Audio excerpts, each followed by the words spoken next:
Namaste. Today I'm going to read Volume 2, Book 2, Rudra Samhita, Part 3, Chapter 48, Description of Marriage in the Shiva Puran.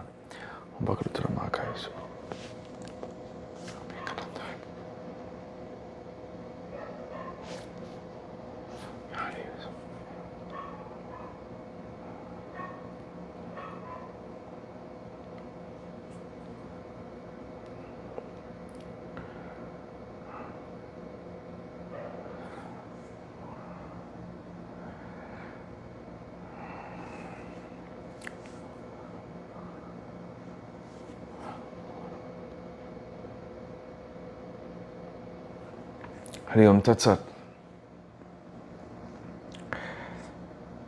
Brahma said, in the meantime, urged by the priest Garga, Himavat started the rite of marriage in the company of Meena. Himavat and Meena held the gold pot on either side. Himavat was bedecked in fine clothes and ornaments. The joyous mountain, with the assistance of his priest, wooed the bridegroom after offering water, clothes, ornaments, sandal paste, etc. Then the Brahmins were requested by Himavat, may the rite be formally started. After narrating the tithi, etc., the auspicious hour has come. After saying, so be it, the excellent Brahmins who knew the proper time proclaimed the tithi, etc., very delightedly. Then Himachala, mentally urged with pleasure by Lord Shiva, the cause of great enjoyment, smilingly spoke to Shiva. O Shiva, please do not delay. Please mention your genealogy, saintly lineage, family, name, and your Veda along with your branch of the Vedas. Brahma said, on hearing these words of Himavat, Shiva of sweet face turned his face away. He without sorrow attained a pitiable plight. When Lord Shiva stood thus, unable to say anything in reply, and was seen so by the gods, sages, Gandharvas, Yakshas and Siddhas, O Narada, you did something laughable. Urged by Shiva, mentally, O Narada, you, the knower of Brahman, with mind fixed in Shiva, played on your veena. You were forbidden strictly by the Lord of mountains, Vishnu, gods, sages, and by me. When, at the will of Shiva, you did not desist from it, you were again spoken to thus by the mountain then. Do not play on the veena now. O celestial sage, O wise one, when you were thus strenuously forbidden, you remembered Shiva and spoke to the Lord of the mountains. Narada said, you have been utterly deluded. You do not know anything about Shiva, of whom you speak. You have no inner vision. Shiva was directly asked by you to mention his Gotra. On this occasion, these words are utterly ridiculous and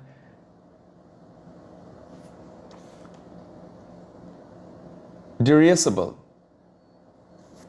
O mountain, even Vishnu, Brahma, and other gods do not know his Gotra, family, and name. What then can be said about others? It was a result of the severe penance of Parvati that Shiva was seen by you. O mountain, in one day, according to whose calculation a crore of Brahmas become annihilated. He is the formless supreme Brahman. He is attributeless. He is greater than primordial nature. He has no shape, is free from aberrations. He is the master of delusion. He is greater than the greatest. He has no Gotra, family, or name. He is independent. He is favorable, disposed to his devotees. At his will, he assumes bodies, taking many names. He is full of attributes. He is Sugotran, having good Gotra, as well as devoid of Gotra. He is of noble family, as well as devoid of family. Thanks to Parvati's penance, he is now become your son-in-law. There is no doubt about it. The whole world, consisting of the mobile and immobile, has been deluded by him in his divine sport. O excellent mountain, even the wisest of men do not know him. The head of Lord Shiva, a phallic image, was not seen by Brahma. Vishnu was seen by Brahma. Vishnu, who went to the nether worlds, did not see his foot. How surprised he was. O excellent mountain, of what avail is this talk? Shiva's magical power is inscrutable. The three worlds, Vishnu, Brahma, and others, too, are subservient to him. Hence, O Father of Parvati, ponder over this deeply. No doubt need be entertained by you, even slightly, with respect to this bridegroom of your choice. Brahma said, O sage, after saying this, you, of perfect wisdom, who carried out the will of Shiva, replied again to the mountain after delighting him with your words. Narada said, O dear, O great mountain, O father of Parvati, listen to my words. After hearing them, give your daughter to Shiva. Know that the divine sound alone is the Gotra and family of Shiva in his divine form, who assumes forms in his divine sport. Shiva is identical with Nada, and Nada is identical with Shiva. There is no difference between the two, Nada and Shiva, O Lord of Mountains. Nada being prior to Shiva in his sportive, attributive form, Nada is the most excellent of all. Hence, O Himachala, mentally urged by Shiva, the Lord of all, I played upon my lute. Brahma said, O sage, on hearing your words, Himavat, the Lord of Mountains, was satisfied at the bewilderment in his mind, vanished. Then Vishnu, the other gods and the sages said, well done, well done. They were freed of all bewilderment. The shrewd people realized the majesty of Lord Shiva. They were pleasantly surprised and began to say to one another, Shiva is of the form of knowledge. He is greater than the greatest. It is at his bidding that the vast universe is born. He is of independent movement. He can be realized by the greatest concentration. He, the Lord of the three worlds, is now seen by us. Then Meru and the excellent mountains became agitated and simultaneously spoke to Himavat, the Lord of Mountains. The mountain said, O mountain, be firm and stand by your decision to give your daughter. If you say no, you stand to lose. We speak the truth. Do not hesitate. Let the girl be given to Shiva. Brahma said, on hearing the words of his friends, Himavat, urged by Brahma, gave his daughter to Shiva. O Lord Shiva, I am giving this girl, my daughter, to you as your wife. O Lord of all, be pleased to accept her. Himavat gave his daughter Parvati, the mother of the three worlds, to Shiva the Great, repeating the mantra, Tasme Rudraye Mahate. Placing the hand of Parvati in the hand of Shiva, the mountain rejoiced much mentally.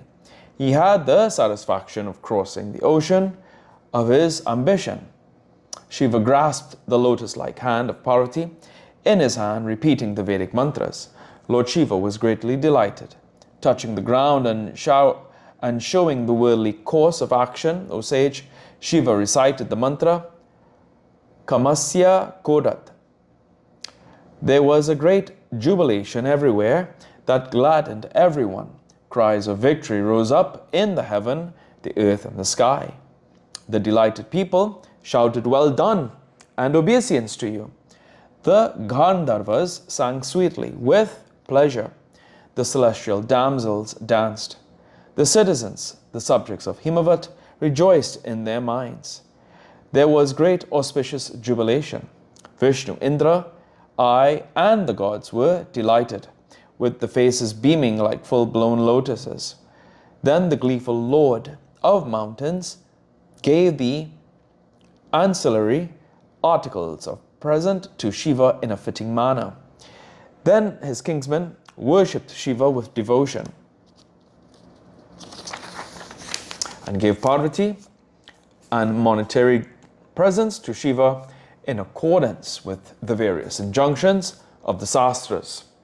O excellent sage, in order to please Shiva and Parvati, the delighted Himavad presented many gifts of articles.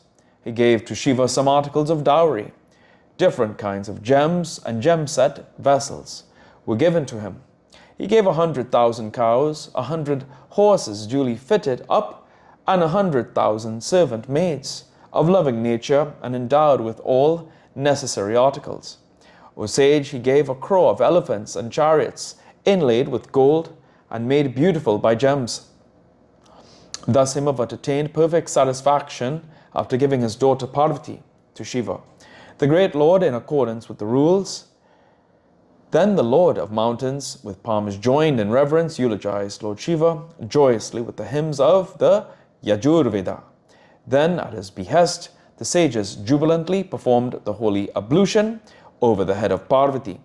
Being conversant with the Vedas, he asked them specially to perform this. Repeating the names of Lord Shiva, they performed Pariyuksana, right. There was a great jubilation and gaiety, O sage. Footnotes. 108. Before the bride is given away to the bridegroom, the names of the ancestors of both the parties with Gotra and Pravara are announced loudly, so that the people assembled should know that both the bride and the bridegroom come and good families, the pedigree of which can be traced to many generations. The ceremony is called Gotrochara in the Griya Sutras. 109. Nada is a mystical sound identical with Shiva, which symbolizes his mystical origin.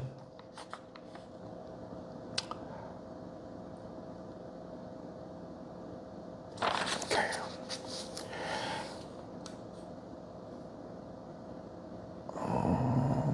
111.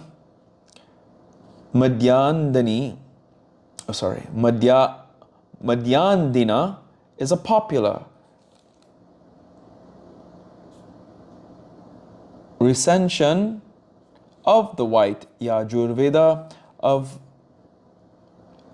which the mantras are used by the priests in the nuptial and other ceremonies. 112. It is a sprinkling of water collected from the sacred rivers by means of the leaves of sacred trees.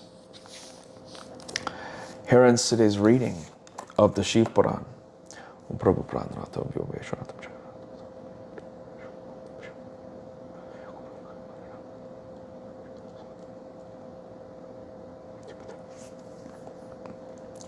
Om Hum Chum Sambhuru Samtrambakam Nijame Suganam Vishtivaranam Urvarakamiv Bandanam Mirichum Kshumam Tatum Swaha Bhu Sahachum.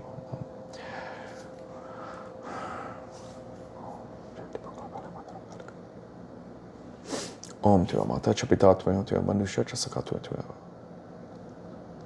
Vidyatra Vinatva Sam. Om Shanti Shanti Shanti Hari Om Tat Sat.